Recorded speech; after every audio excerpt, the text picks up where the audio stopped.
Stop faking calm. Stop faking calm. Your children need to see your real emotions. What is faking calmness? So you are frustrated, you are overwhelmed, you are at the edge of yelling, and you're like, hi, let's take a deep breath. You're okay. Have you ever been there? And no judgment to you. I raised both of my hands because I've done that. But this is the thing. When I started embracing my emotions, and I'm going to show you here on this video what I did, things started to get a lot easier in terms of me really connecting with my child at the hard moment and getting them, like winning their listening, winning their cooperation, winning their attention. Hello, my name is Marcela Collier. I'm a certified parenting coach and owner of HIC Parenting Education Agency. My team of coaches and I have helped 14,151 clients, parents like you, break free from reactivity, bring peace to their parenting, and raise emotionally healthy children. If you want that, if you want to raise emotionally healthy children, this is the channel for you. Subscribe to my channel, hit the notification bell, and let's do this. Let's talk about how come when we embrace our real emotions, our children get real with us. So just imagine there is a mom, and this mom once was a child, and every time that she got upset, every time that she cried as a child, the parent ran to her like, oh, no, no, no, no, no, stop crying. Come on, give me a smile. Don't cry. I will do anything if you stop crying. Or let's just say that her situation was a little bit different. If you don't stop crying right now, I'm going to give you a reason to cry. Or it was a dismissive environment. Let me know if you relate to one of these. Let me know in the comments. So it was more like, come on, you're crying over a broken banana. There are bigger things to cry about. You don't have problems. You're not an adult paying rent. You don't have problems at all. Why are you so crying? You're depressed. Empiece a barrer la casa y se le quita la depresión. Start sweeping the house and then your depression is going to go away. That's a very Latino thing. I got that growing up. And sometimes I'm tempted to react that way to my twins because it runs deep. Yeah, those preconditioned patterns run very deep. So what happened to this parent who grew up in this environment? They started connecting. The only emotion allowed for me is happiness. When my parents ran to the rescue, like, no, no, no, don't feel that feeling, huh? Wipe your tears, give me a smile. All I want you to see you is happy. Then this child started connecting big emotion with warning. This is not allowed. When the environment was shameful, if you're not going to cry or something, I'm going to give you a reason to cry. Si quiere que la haga llorar, quiere que la haga llorar por algo, then the narrative is the same one. Being happy is the only emotion allowed. Boom. Stuck to your face, like tattooed in your brain, tattooed in your nervous system. Dismissive. You're crying over that already? Then the narrative is not just, I'm not allowed to feel something else other than happiness, but the narrative is, when I feel something else, I'm too much, I'm dramatic. Did you feel like too much and dramatic growing up? Let me know in the comments. But yeah, that's the narrative when you grow up in that environment. Or when you grow up in the environment of neglect of big feelings, such as you were ignored. When you were whining too much, you got ignored. When you were crying, sad, when you were dysregulated, that's the fancy word as a parenting coach, basically when you're upset. Then you connect this. If the only way I can gain acceptance and connection is when I feel and I show happiness. So what happens to this little child that grew up and now is a parent? This parent is now parenting their children from that internal narrative.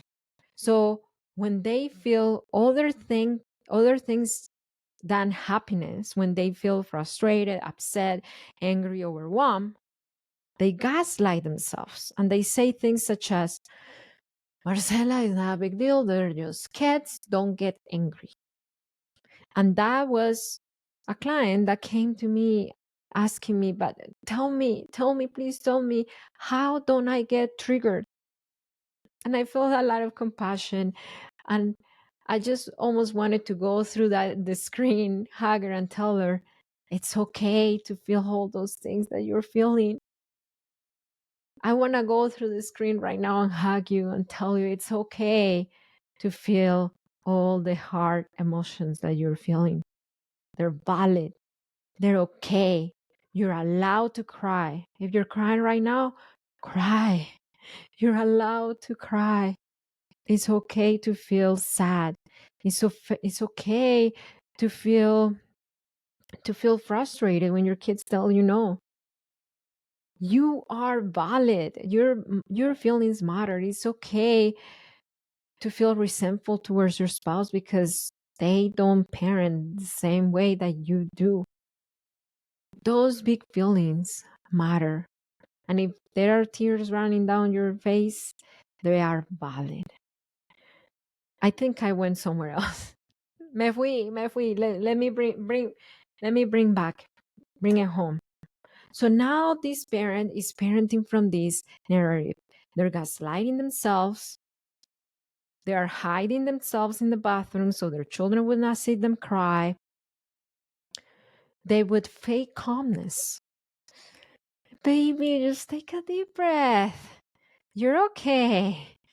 Let me give you the no. You don't want the cut up banana. Okay. Let me give you the other banana. And then our children read through the lines. They connect to our nervous system more than what they connect to our words. So when they see us trying to calm them down from that fakeness, they can read through it and they feed off on that, on our real state of our real feelings, on our real emotional state, rather than the thing that we're showing. Because we think that we're faking very well, but matter of fact, if we look at ourselves in the mirror, we're like, yes, you look frustrated, you look angry, you look overwhelmed. Children know it. They know it really, really well. They know it.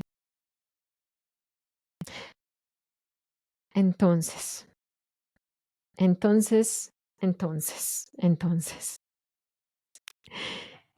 that's the very first thing the children pick up when they are raised by parents who grew up with this narrative of the only feeling allowed is happy.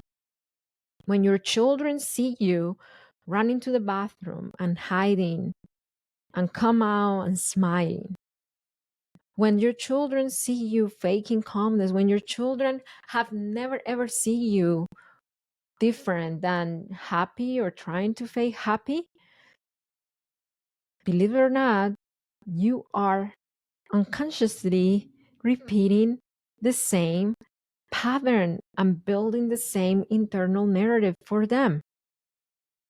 If my parent is hiding their dysregulation, or not a dysregulation, their anger, their frustration, their overwhelm, then I should hide it as well.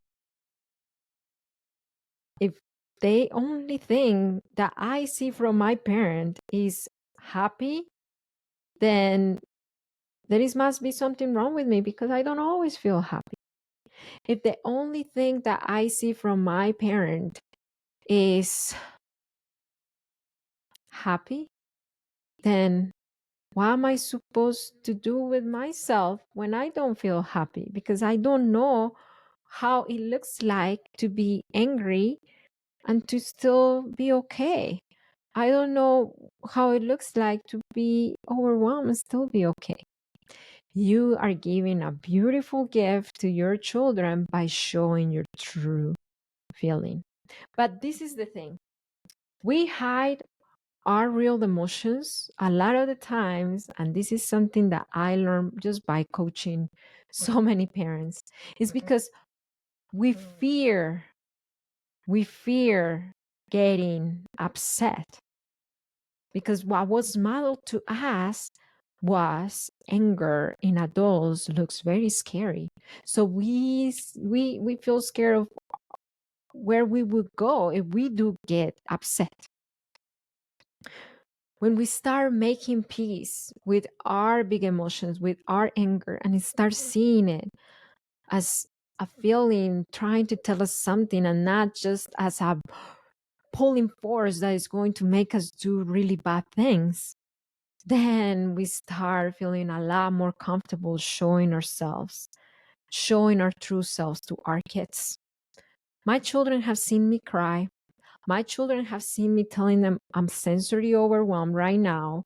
I'm in the middle of a little meltdown because I'm autistic. I'm diagnosed with autism, ADHD, generalized anxiety because of the autism. So I do go through a lot of feelings all day. And they see me through all those.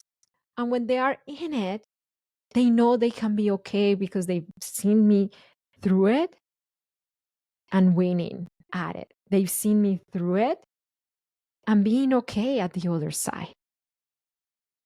They see me through it and still feeling safe within me to remain safe with them, to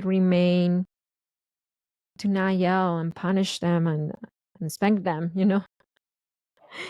because I've worked through these for so many years. And that's basically what we help our clients in HIC parenting, to learn to understand their internal narratives that is keeping them from being their true selves with their kids, giving them tools so they are a lot not just calmer, but that they can leave all their feelings in safety. By the way, if you're like, how do I do this? I have a free class where I show you the systems to break free from reactivity, bring peace to yourself, and raise emotionally healthy children. If you want to dive deeper into this, if you're ready to break the cycle this year, just sign up. It's free. All you have to do is go to hicparenting.com. I'm going to leave a card somewhere here, or it is here in the description below. Sign up, access the class, and you can start having a more consistent response to your children other than just living at the mercy of your triggers and shutting down or yelling and going back to shutting down and going back to faking calmness and going back to... You can be all yourself. All your feelings are okay. It's not about how do I get myself to stop being so angry. It's about when I do feel angry, what do I do? That's the true answer. And we can help you. If this video helped you, give me a thumbs up. And remember, it only takes understanding of yourself and of your children's needs to transform your parenting. Ciao.